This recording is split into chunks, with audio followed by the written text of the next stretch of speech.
ॐ अज्ञानतिमिरान्धस्य ज्ञानाञ्जनशलाकया चक्षुरुन्मीलितं येन तस्मै श्रीगुरवे नमः। वाञ्छाकल्पतरुभ्यश्च कृपासिन्धुभ्यैव च पतितानां पावनेभ्यो वैष्णवेभ्यो नमो नमः। नमो महावदान्याय कृष्ण प्रेम प्रदायते कृष्णाय कृष्ण चैतन्य नाम्ने गौरत्विषे नमः। हे कृष्ण करुणा सिंधो दीनबंधो जगत्पते गोपेश गोपिका कांत राधा कांत नमोस्तुते। तप्त कांचन गौरांगी राधे वृंदावनेश्वरी वृषभानुसुते देवी प्रणमामि हरिप्रिये। वृंदायै तुलसीदेव्यै प्रियायै केशवस्य च कृष्णभक्तिपदे देवी सत्यवत्यै नमो नमः। श्री कृष्ण चैतन्य प्रभो नित्यानंद श्री अद्वैत गदाधर शिवासादि गौर भक्त वृंद। हरे कृष्ण कृष्ण कृष्ण हरे हरे, हरे राम राम राम हरे हरे। हरे कृष्णा।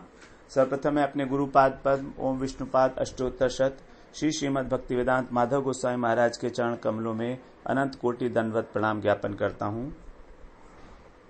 हम लोग श्रीमद् भगवद गीता के 7वें अध्याय को श्रवण कर रहे हैं। उसमें पहला श्लोक हमारा श्रवण किया,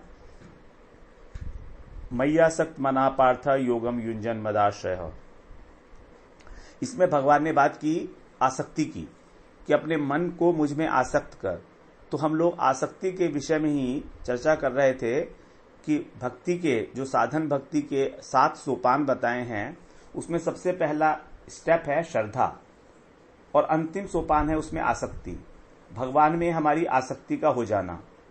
तो हमारा जो लक्ष्य है इमीडिएट वो यही है कि हमारा मन भगवान में लग जाए, हम उनमें आसक्त हो जाएं। तो इसके लिए जो 7 स्टेप बताए गए हैं, सबसे पहले श्रद्धा, साधु संग, भजन क्रिया, फिर अनर्थ निवृत्ति। अनर्थ निवृत्ति होने के बाद फिर हमारा निष्ठा, रुचि और आसक्ति। इस प्रकार से तो हम लोग बात कर चुके हैं पहले कि भजन क्रिया के अंदर 6 प्रकार की जो अवस्थाएं आती हैं, उत्साहमयी, घनतरला, व्यूढ़ विकल्पा, विषय संग्रह, नियमक क्षमा और तरंग रंगणी। तो आज हम बात करते हैं अनर्थ निवृत्ति की। हम लोगों ने अनर्थ श्रवण किए थे, कई प्रकार के अनर्थ। 4 प्रकार के मुख्य अनर्थ बताए गए थे, स्वरूप भ्रम, असत तृष्णा, अपराध और हृदय दौर्बल्य। तो ये 4 अनर्थ थे। इसके अतिरिक्त सुकृति उत्थ अनर्थ, दुष्कृति उत्थ अनर्थ, भजन से पैदा होने वाले अनर्थ और अपराध से पैदा होने वाले अनर्थ, काम, क्रोध, लोभ, मोह, मद, मत्सर, ये सब अनर्थ हैं। लेकिन जो हमारे मेन अनर्थ थे वो 4 अनर्थ जो हमने श्रवण किए, तो कौन कौन से थे हमारे? सबसे पहले स्वरूप भ्रम और असत तृष्णा, अपराध और हृदय दौर्बल्य। तो इसकी निवृत्ति कैसे होगी? धीरे धीरे जब हम भजन करेंगे तो हमारे अनर्थ निवृत्त होते हैं। जब हम भजन करना शुरू करते हैं गुरु के अनुगत्य में, तब हमारा जो अनर्थ है धीरे धीरे वो खत्म होने शुरू हो जाते हैं। तो सबसे इंपॉर्टेंट है भजन करना। हमारे अनर्थ जो हैं वो जाएंगे केवल भजन करने से ही। केवल भजन के द्वारा ही हमारे अनर्थों की समाप्ति होती है, और कोई हमारे पास रास्ता नहीं है इसको खत्म करने के लिए। भजन क्रिया से पहले कोई अनर्थ की हमारी निवृत्ति नहीं होती है। जब हमारा दृढ़ हो जाता है भजन करना, तो धीरे धीरे श्रद्धा और साधु संग में जब भजन करते हैं तो अनर्थ हमारे समाप्त हो जाते हैं। और जब तक अनर्थों की निवृत्ति नहीं होती, भगवत प्राप्ति की तो बात सोचना भी व्यर्थ ही है। भगवान का प्रेम हमको मिलेगा, बिल्कुल इम्पॉसिबल बात है ये। इसीलिए हमको भजन करते रहना चाहिए। तो सबसे पहले 5 प्रकार की स्टेजेस बताई हैं अनर्थ निवृत्ति की। एक देशवर्तनी, बहुदेशवर्तनी, प्रायिकी, पूर्णा और आत्यांतिकी। अनर्थ तो हमारे बहुत सारे हैं, लेकिन उसमें भी क्रम बताया है क्या है। पहले क्या होता है, सबसे पहले जब हमारे थोड़ी बहुत अनर्थों की निवृत्ति होती है 10% to 25%, तो हम इसको बोलते हैं एक देशवर्तनी। भजन क्रिया के बाद ये हमारी अनर्थ निवृत्ति हो जाती है। जब हम भजन करते हैं बहुत दृढ़ता पूर्वक, तब हमारी 10% to 25% हमारे अनर्थ समाप्त हो जाते हैं। उसके बाद आती है बहुदेशवर्तनी। बहुदेशवर्तनी का मतलब आप काफी मात्रा में नाश हो जाएंगे अनर्थ, 75% तक। तो निष्ठा की स्थिति में ऐसा होता है। अभी हम आगे निष्ठा की बात करेंगे अनर्थ निवृत्ति के बाद ही। उसके बाद है प्रायिकी। प्रायिकी मतलब प्रायः सब अनर्थों की, अधिकांश रूप से मोस्टली अनर्थ जो है वो नाश हो जाएंगे, थोड़ी सी मात्रा रह जाएगी उसमें। 98% अनर्थ नाश हो जाएंगे यहां पर। प्रायिकी, प्रायः सभी अनर्थ नाश हो गए। तो ये बड़ी ऊंची स्टेज है, भाव की स्टेज है ये। साधन भक्ति से जब हम भाव भक्ति में प्रवेश करते हैं तब ऐसा होता है। फिर होती है पूर्णा। पूर्णा का मतलब अब पूर्ण रूप से अनर्थ जो है नाश हो गए हैं, अब कुछ भी अंश नहीं रहा अनर्थ का, 100%। तो यहां पर जो है प्रेम की अवस्था जो होती है, प्रेम भक्ति की अवस्था, तीसरी स्टेज जो है साधन भक्ति की, वहां पर। और फिर है 5वीं स्टेज है आत्यांतिकी। आत्यांतिक का मतलब है कि पूर्णा वाली स्टेज में सारे अनर्थ दूर तो हो गए थे, लेकिन एक संभावना बनी हुई थी कि वो दोबारा उत्पन्न हो जाएं। कभी किसी कारण से, किसी बहुत बड़े दुस्संग के कारण कोई बहुत बड़ा अपराध हो गया अचानक कुछ, तो इसलिए तो। लेकिन यहां आत्यांतिक की स्टेज में अब कोई संभावना भी नहीं रहती कि कोई अनर्थ पैदा हो सकता है, कोई अपराध हो सकता है, इस तरह का कोई संभावना नहीं रहती है। तो ये जो स्टेज है यहां पर भगवत प्राप्ति की स्टेज है, आत्यांतिकी। जब अनर्थ की आत्यांतिक निवृत्ति हो जाती है तो 5 प्रकार की स्टेजेस बताई, 5 स्तर। एक देशवर्तनी में 10 to 25%, बहुदेशवर्तनी इसके अंदर 75%, प्रायिकी इसमें 98%, पूर्णा 100% और आत्यांतिकी मतलब अब कोई संभावना नहीं रही, there is no possibility of any अनर्थास। तो ये सब बड़ी ऊंची स्टेजेस है। अभी हम लोग तो फंसे हुए हैं, भजन क्रिया पर भी नहीं पहुंचे हैं अभी हम लोग। तो हम लोगों को बहुत अधिक प्रयास करना है कि किसी प्रकार से हमारे अनर्थ दूर हों और हमको उसके लिए जागरूक रहना है। अब चतुर्थ स्थिति जो है, पांचवी स्टेज बताई है वो निष्ठा। 5वीं स्टेज बताई है निष्ठा। भजन क्रिया में हम लोगों ने श्रवण किया 2 प्रकार की भजन क्रिया होती है, निष्ठता और अनिष्ठता। तो अनिष्ठता के बारे में तो हम लोग बात कराए हैं। अब निष्ठता भजन क्रिया जो है, इसके अंदर भी हमारे को 5 प्रकार के परेशानियां आती हैं। निष्ठता भजन क्रिया में 5 प्रकार के जो दोष हैं वो देखे जाते हैं, जो परेशान करते हैं हमको। निष्ठा का मतलब होता है भजन में स्थिरता, निशेष रूप से स्थिति, उसी को बोलेंगे निष्ठता भजन क्रिया।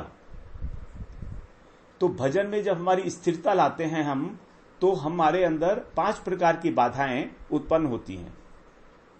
हम भजन कर रहे हैं और हमारे अंदर ये बाधाएं उत्पन्न होती हैं बार बार, जिसके कारण हम लोग भजन में स्थिर नहीं रह पाते, निष्ठा नहीं बन पाती हमारी। तो ये भी अनर्थ ही हैं एक प्रकार के। और ये कौन कौन से अनर्थ हैं? नंबर 1 है लय। लय का मतलब है जब हम लोग भजन कर रहे हैं, मतलब श्रवण कर रहे हैं, कीर्तन कर रहे हैं, स्मरण कर रहे हैं, तो हमको नींद आने की संभावना रहती है, नींद आ जाती है। कीर्तन की अपेक्षा श्रवण करने में अधिक नींद आती है। जब हम लेक्चर सुन रहे होते हैं तो हमको नींद आ जाती है, बड़ी अच्छी नींद आती है। और अगर स्मरण करेंगे तो और भी अच्छी नींद आती है। जब हम लोग आनिक करते हैं तो उस समय कितनी अच्छी नींद आती है, वो स्मरण है ना भगवान का। तो ये जो लय है यह तमोगुण से उत्पन्न होता है ये हमारे। तो ये जो लय के कारण जो श्रवण और कीर्तन का आनंद है वो नहीं मिल पाता हमको, उसका आनंद हमें नहीं ले पाते। दूसरा है विक्षेप।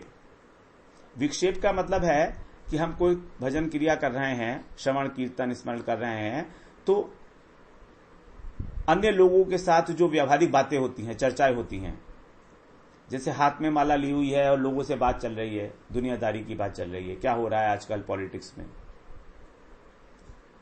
टेलीविजन पे क्या चल रहा है और क्या न्यूज है, ये सारी बातें जो हैं, अलग अलग प्रकार की विषयों की जो चर्चा है। तो इसमें क्या होता है, जो मन है वो भगवान के नाम में स्थिर नहीं हो पाता, बल्कि वो विषयों में भाग रहा है, वो विषयों में भाग रहा है। तो उसको फिर आस्वादन कैसे होगा भगवान के नाम का? तो ये रजोगुणी है, क्योंकि रजोगुण का स्वभाव है विक्षेप करना। विक्षेपात्मिका वृत्ति है ना वो रजोगुणी वृत्ति माया की, तो यह है विक्षेप। तीसरी बाधा है अप्रतिपत्ति। अप्रतिपत्ति का मतलब है कि भजन के अंगों को पालन करने के लिए असमर्थता देखी जा रही है। मतलब उत्साह नहीं है,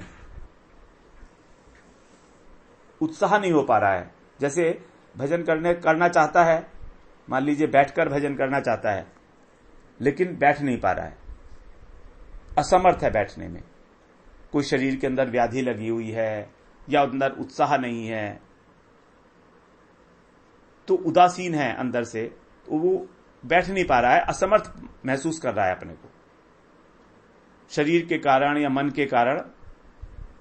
इसको बोलते हैं हम अप्रतिपत्ति, यह तमोगुणी। उसके बाद है कषाय। कषाय का मतलब काम, क्रोध, लोभ, मोह, मद, मत्सर, ये जो है अहंकार आ जाना कि मैं इतनी अधिक माला करता हूं, ये लोभ आ जाना किसी वस्तु के प्रति, पुरानी किसी बात को याद आ जाना, किसी के ऊपर क्रोध कर देना,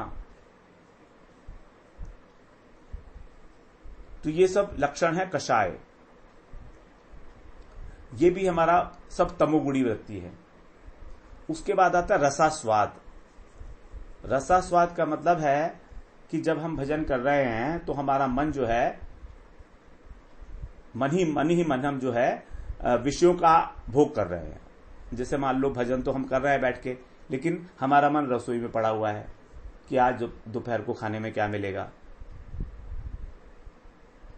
मन जो है भोग करने चला गया। तो हमारे 5 प्रकार की जो ज्ञानेंद्रियां हैं, वो जैसे मान लीजिए टेलीविजन देख रहे हैं, टेलीविजन देखते हुए माला कर रहे हैं, तो मन तो भोग कर रहा है ना, यहां पर जो सामने चित्र चल रहा है उसका भोग कर रहा है, वो रूप का भोग कर रहा है, शब्द का भोग कर रहा है। तो यह है रसास्वाद। और ऐसे रसास्वाद में माला भी बड़ी अच्छी होती है, कोई दिक्कत नहीं होती, क्योंकि माला तो हो ही नहीं रही है वास्तव में, रसास्वाद ही हो रहा है, मन तो वहां लगा हुआ है। तो ये सब बाधक है।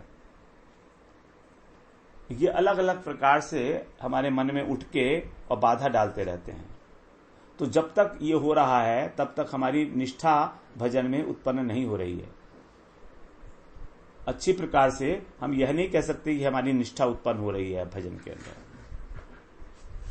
जो बात करी थी हमने, भगवान ने भी बात की है गीता में, एक निष्ठा बुद्धि। अभी हमारा जो उद्देश्य है, एक निष्ठ नहीं हुए हैं हम। अगर हम एक निष्ठ हो जाते हैं तो फिर ये 5 प्रकार के जो दोष हैं, 5 प्रकार के जो अनर्थ सामने आ रहे हैं, बाधाएं सामने आ रही हैं, ये नहीं आएंगी।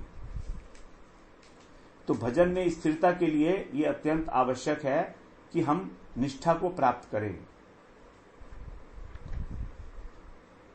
अब ये निष्ठा जो है ये भी 2 प्रकार की होती है।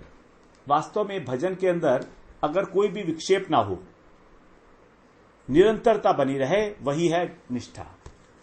भजन के अंदर निरंतरता का बना रहना, यह है निष्ठा। अब निष्ठा भी दो प्रकार की बताई गई है, साक्षात भक्तिवर्तनी और तदनुकूल वस्तुवर्तनी।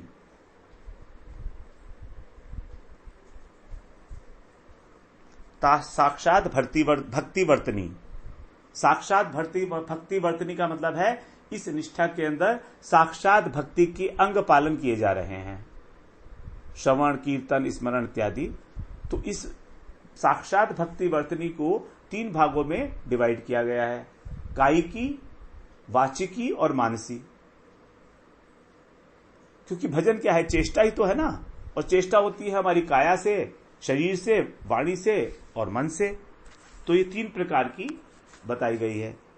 अब जो कायिकी साक्षात भक्तिवर्तनी है, ये है जो हम काया से, शरीर से भक्ति का अंग कोई पालन करते हैं, जैसे हरि कथा को श्रवण करना, इसके लिए बैठना पड़ता है, अर्चन करना, परिक्रमा करना, दंडवत प्रणाम करना, मंदिर मार्जन करना, रसोई बनाना, माला गूंथना, तुलसी की सेवा करना, ये सब शरीर से किया जाता है, इसको बोलते हैं कायिकी। तो कई बार किसी किसी व्यक्ति की इन कायिकी जो निष्ठा है वो देखी जाती है। दूसरा है वाचिकी। वाचिका का मतलब है भगवान के नाम का, गुण का, रूप का कीर्तन करना, स्तव स्तुति करना। और तीसरी है मानसी। मानसी का मतलब भगवान के नाम रूप गुण का स्मरण करना। तो प्रत्येक प्रकार के साधकों में उनके संस्कारों के अनुरूप अलग अलग प्रकार की जो है निष्ठा देखी जाती है। किसी में कायिकी निष्ठा होती है, किसी में वाचिकी, किसी में मानसी। कोई कोई व्यक्ति जो है परिक्रमा कराने में बड़े अच्छे होते हैं, सेवा भी खूब करते हैं, रसोई बनाने में बड़े एक्सपर्ट होते हैं, लेकिन भगवान का कीर्तन नहीं कर पाते, माला नहीं कर पाते, वाचिकी नहीं कर पाते, स्तुति नहीं कर पाते, हरि कथा का कीर्तन, हरि नाम का कीर्तन ये नहीं कर पाते। और कुछ लोग कीर्तन में बड़े अच्छे होते हैं और मंदिर मार्जन इस प्रकार की जो सेवा हैं वो नहीं कर पाते, श्रवण नहीं कर पाते। तो श्रवण हो गया हमारा, जैसे श्रवण है, श्रवण हो गया कायिकी, कीर्तन हो गया वाचिकी, स्मरण हो गया मानसी। उसी प्रकार श्रवण, कीर्तन, स्मरण, फिर वंदन ये कायिकी हो गया, अर्चन कायिकी हो गया, काया से किया जाता है, पाद सेवन ये भी शरीर से हो गया, लाइक दैट। तो इसमें कोई क्रम नहीं है कि पहले काया से चेष्टा होगी, उसके बाद फिर वाचिकी होगी, फिर मानसी होगी, नहीं, कोई भी हो सकता है कभी भी। कोई चेष्टा, कोई इसमें डिपेंड करता है कि उनके अंदर कितनी सामर्थ्य है। अब अगर सामर्थ्य नहीं है तो परिक्रमा कैसे करेगा, सामर्थ्य नहीं है तो अधिक देर बैठ भी नहीं पाएगा, कमर में दर्द हो जाएगा उसके, लेटकर हरिनाम कर सकता है, कथा कर सकता है, लेकिन श्रवण नहीं कर पाता बैठकर। तो इस प्रकार से किसी के अंदर किसी वस्तु के प्रति आग्रह देखा जाता है और किसी अंग के प्रति, और किसी दूसरे में किसी दूसरे अंग के प्रति। तो ये हो गई हमारी साक्षात भक्ति वर्तनी निष्ठा, क्योंकि इसमें साक्षात भक्ति के अंगों का पालन किया जा रहा है। अब दूसरा होता है तद अनुकूल वस्तु वर्तनी। ये जो है तद अनुकूल वस्तु वर्तनी, ये क्या चीज है इसको देख लेते हैं। साधकों में अनेक प्रकार के गुण होते हैं, हर एक साधक के अपने अपने गुण होते हैं। जैसे कोई बहुत दयावान होता है, करुणावान होता है, क्षमावान होता है, कृतज्ञ होता है, मानद, अमानी, मैत्री, ये सब गुण हैं। तो किसी भक्त की निष्ठा देखे जाने पर कभी कभी ये देखा जाता है कि गुणों का विकास नहीं हो रहा है। मतलब उसकी निष्ठा तो बहुत है, भजन के अंदर श्रवण कीर्तन दोनों में सारे काम करता है, सुबह मंगला भी अटेंड करता है, टीचिंग वो श्रवण की क्लास, कीर्तन की क्लास भी अटेंड करता है, कथारी कथा भी सुनता है, लेकिन उसके अंदर ये गुण नहीं आ रहे हैं। उसके अंदर क्षमा का गुण नहीं है जैसे। तो अंग पालन तो वो भक्ति के अंगों का पालन तो कर रहा है, निष्ठा है उसकी, है ना, लेकिन ये नहीं हो पा रहा है। उसके अंदर गुण नहीं देखे जा रहे हैं, तो भी हमको ये मानना पड़ेगा कि वो निष्ठता उसकी आ गई है। लेकिन अगर ये गुण देखे जा रहे हैं और भक्ति के अंगों का पालन नहीं कर रहा है, तो इसका मतलब है अभी निष्ठता में कमी है, उसकी अभी निष्ठा में कमी है। तो मतलब इंपॉर्टेंट ये है निष्ठा के अंदर कि साक्षात भक्ति के अंगों का पालन किया जाए, न कि जो वैष्णवों के तटस्थ गुण हैं, जैसे सब तटस्थ गुण हैं वैष्णवों के, तटस्थ लक्षण है, अमानी होना, अमानी मानद, मान देना, करुणा, मैत्री, ये सब जो है तटस्थ लक्षण है। तो अगर इनके प्रति आग्रह ज्यादा हो रहा है और भजन के प्रति आग्रह नहीं है, तो उसको अभी अनिष्ठता भजन क्रिया ही मानना पड़ेगा। केवल एक ही गुण है जो बहुत इंपॉर्टेंट है वैष्णवों के लिए, और वो है कृतज्ञता का भाव। अगर कृतज्ञता का भाव नहीं है, जो भक्ति के अनुकूल भाव है, वो उसके हृदय में फिर भक्ति का उदय नहीं होता है। अगर कोई व्यक्ति अकृतज्ञ है, अकृतज्ञ का मतलब है कि उसकी किसी ने साधन भजन में बहुत हेल्प की, मदद किया आगे बढ़ने में, और तो भी वो उसके प्रति आदर की बुद्धि नहीं रखता है, यह है अकृतज्ञता का भाव। तो अकृतज्ञता का भाव जो है वो बहुत इंपॉर्टेंट है, भजन के लिए, भक्ति के लिए बहुत उपयोगी है। और बाकी जो भी लक्षण बताए हैं ये सब जो है इतने उपयोगी नहीं है। ये आ जाए तो ठीक है, नहीं आए तो भी कोई बात नहीं है।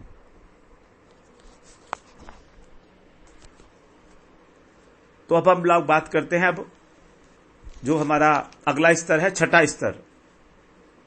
हम लोगों ने बात की पहले श्रद्धा, साधु संग, भजन क्रिया, चौथा आ गया अनर्थ निवृत्ति, पांचवा निष्ठा, और छठा है रुचि। रुचि और आसक्ति, बस दो ही हमारे अब रह गए हैं इसमें स्तर। हम आसक्ति पर पहुंचने ही वाले हैं रुचि के बाद। तो रुचि क्या चीज है? रुचि का मतलब है श्रवण और कीर्तन जो किया जा रहा है, इनके अंदर एक रोचकता का भाव आना, मन का लगना। जैसे हम लोग देखते हैं, हमारी किसी विषयों के अंदर भी हम लोग देखते हैं कि हमारी किसी वस्तु को खाने में रुचि होती है और किसी को खाने में रुचि नहीं होती है। किसी व्यक्ति को फल अच्छे लगते हैं, किसी को फल अच्छे ही नहीं लगते हैं, तो उसकी रुचि देखी जा रही है फलों में।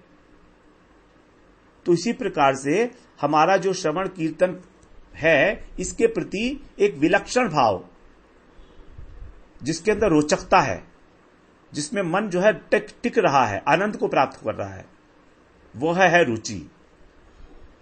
तो जब रुचि उत्पन्न हो जाती है, तो वो कार्य करते समय मन को किसी प्रकार का परिश्रम नहीं करना पड़ता, लेश मात्र भी, क्योंकि अब रुचि हो गई ना। जो काम बिना रुचि के किया जाता है, वो मन मार के किया जाता है, उसके अंदर बड़ा बोझ लगता है। जैसे मान लीजिए माला करनी है, अब माला करनी है हमको, 16 माला करनी है, तो एक नियम बना हुआ है। अब रुचि नहीं है तो ये सब बोझ है हमारे ऊपर। 16 माला करने के बाद हमें लगता है कि देखो कितना बड़ा हमारे ऊपर से बोझ हट गया। लेकिन अगर रुचि होगी तो क्या होगा? रुचि होगी तो हमारा मन करेगा और करें और करें और करें, करते ही रहें, क्योंकि रुचि में परिश्रम का अनुभव नहीं होता। तो अगर निष्ठा है, ये सब निष्ठा के बाद की स्टेज है, अगर निष्ठा है और भजन का अभ्यास किया जाएगा साधु संग में, तो साधक जो है धीरे धीरे जैसे जैसे समय बीतेगा, वैसे वैसे ही उसको श्रवण से अधिक कीर्तन में आनंद आएगा, कीर्तन से अधिक स्मरण में आनंद आने लगेगा, क्योंकि श्रवण शरीर की क्रिया है और कीर्तन वाणी की क्रिया है जो सूक्ष्म है, और स्मरण मन की क्रिया है जो अति सूक्ष्म है। तो इस क्रमशः उसकी जो रुचि है वो स्थूल से सूक्ष्म और सूक्ष्मतर होती चली जाएगी। इसका मतलब यह हो रहा है कि अब उसको रुचि आ रही है, अभी उसको रुचि आनी शुरू हो गई है, क्योंकि अब वो अधिक से अधिक समय स्मरण में देना चाह रहा है, क्योंकि स्मरण जो होता है वो बहुत गहन हो जाता है, उसके अंदर भजन गहन हो जाता है। और भी श्रवण में स्थूल रहता है, कीर्तन करने में थोड़ा सूक्ष्म होता है, और स्मरण में और भी गहन होता है। तो इसी को, यही है रुचि की अवस्था। धीरे धीरे आस्वादन जो है उसको होने लगता है, उसको आस्वादन होने लगता है, विशेष आस्वादन। श्रवण में, कीर्तन में भगवान का जहां नाम हो रहा है उसके अंदर बड़ी उत्कंठा देखी जा रही है उसके अंदर। लेकिन ये सब होता है कैसे? बुद्धिपूर्वक। अभी परिश्रम तो नहीं हो रहा है, लेकिन जो भी क्रिया की जा रही है वो बुद्धिपूर्वक की जा रही है। रुचिर अभिलाष किंतु बुद्धिपूर्वकम। श्री जीव गोस्वामी पाद ने बताया रुचि जो है अभिलाषा है, और वो अभिलाषा कैसी है? बुद्धिपूर्वक। अब इस अभिलाषा के 3 स्तर बताए हैं उन्होंने। रुचि में जो अभिलाषा है, कृष्ण रुचिर अभिलाष, ये अभिलाष है रुचि। इसमें 3 स्तर है। सबसे पहले स्तर है भगवान की, कृष्ण की सेवा करने की अभिलाषा, अनुकूल्य सेवा करने की। अनुकूल्य ने कृष्णानुशीलनम, अनुकूल भाव से कृष्ण की सेवा करने की अभिलाषा। कृष्ण के लिए माला बनाना, कृष्ण के लिए रसोई बनाना, इस प्रकार की, कृष्ण को जो अच्छा लगता है उस प्रकार का अनुकूल अनुशीलन। उसके बाद फिर दूसरा है कृष्ण को सुखी करने के लिए उनके प्रति सौहार्द अभिलाषा। सौहार्द अभिलाषा, यहां पर जो है ये भावना आएगी कि कृष्ण मेरे हैं, उन्हें अधिक से अधिक कैसे सुखी करूं मैं। तो लौकिक सदबंधुवत भाव यहां पर कृष्ण के प्रति आता है। लौकिक सदबंधुवत भाव मतलब कृष्ण मेरे सखा है, कृष्ण मेरे पुत्र हैं, कृष्ण मेरे प्राण प्रीतम हैं। मोर सखा मोर पुत्र मोर प्राणपति। तो यहां पर जो है सौहार्द भाव आ गया आप कृष्ण के प्रति। जैसे लौकिक जगत में देखा जाता है सखा के प्रति, पुत्र के प्रति, अपने प्रेमी के प्रति जो सौहार्द भाव होता है कि उसको कैसे अधिक से अधिक सुख दिया जाए। तो ये जो अभिलाषा है सौहार्द अभिलाषा। तो पहली अभिलाषा है कृष्ण की सेवा करने की अभिलाषा, दूसरी है कृष्ण के प्रति सौहार्द अभिलाषा, और तीसरा है साक्षात प्राप्त करने की अभिलाषा, प्राप्ति अभिलाषा। यही है रुचि। तो रुचि का जो लक्षण है वो होगा परिश्रम रहित लेकिन बुद्धिपूर्वक साधन भजन करना। परिश्रम रहित लेकिन बुद्धिपूर्वक। स्वाभाविक नहीं हो रहा है अभी कृष्ण के लिए कुछ भी। तो रुचि का संबंध जो हम देख रहे हैं यहां पर, जो भजन के अंग हैं उनके प्रति है। तो रुचि हुई भजन विषयक, जैसे श्रवण कीर्तन स्मरण, इसमें होती है ना रुचि। उत्कंठा देखी जा रही है कि चलो आज श्रवण करें, चलो स्मरण करें, चलो कीर्तन करेंगे। तीनों एक दूसरे से उत्तरोत्तर रोचकता को प्राप्त हो जाते हैं। श्रवण से अधिक कीर्तन और कीर्तन से अधिक स्मरण। तो इसको बोलते हैं हम भजन विषयक, क्योंकि रुचि का संबंध है भजन से। तो रुचि के स्तर पर जीव कृष्ण कथा अत्यंत स्वादिष्ट लगने लगती है, स्वादु मधुर लगने लगती है। इसी को कहा जाता है कृष्ण के माधुर्य का अनुभव। सुनते सुनते तृप्ति नहीं होती। जैसे परीक्षित जी महाराज 7 दिन तक सुन रहे हैं, कथा सुन रहे हैं, तो तृप्ति नहीं होती है। यह है रुचि की अवस्था। तो हम लोग फिर अगले बार रुचि और आसक्ति दोनों को श्रवण करेंगे। वांछा कल्पतरुभ्यश्च कृपा सिंधुभ्य एव च पतितानां पावनेभ्यो वैष्णवेभ्यो नमो नमः।